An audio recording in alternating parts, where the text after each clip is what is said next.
മന്ത്രിസഭാ തീരുമാനങ്ങൾ വിവരാവകാശത്തിന്റെ പരിധിയിൽ നിന്നും ഒഴിവാക്കണമെന്ന സംസ്ഥാന സർക്കാരിന്റെ ഹർജിയിലാണ് വിവരാവകാശ കമ്മീഷൻ വിശദമായ സത്യവാങ്മൂലം സമർപ്പിച്ചിരിക്കുന്നത്.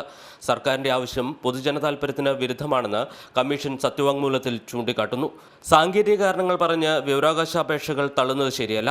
വിവരാവകാശ നിയമത്തിന്റെ അന്തസ്സത്തെ ചോദ്യം ചെയ്യുന്നതാണ് സർക്കാരിന്റെ ഹർജി. മന്ത്രിസഭാ തീരുമാനങ്ങൾ സംബന്ധിച്ച ഉത്തരവുകൾ 48 മണിക്കൂറിനുള്ളിൽ തന്നെ വെബ്സൈറ്റിൽ പ്രസിദ്ധീകരിക്കണമെന്ന് ജൂൺ 14 ചീഫ് സെക്രട്ടറി സർക്കുലർ ഇറക്കിയിട്ടുണ്ട്. ചീഫ് സെക്രട്ടറിയുടെ സർക്കുലറിന് വിരുദ്ധമാണ് സർക്കാരിന്റെ ഹർജിയെന്ന് വിവരാവകാശ കമ്മീഷൻ ചൂണ്ടിക്കാട്ടുന്നു.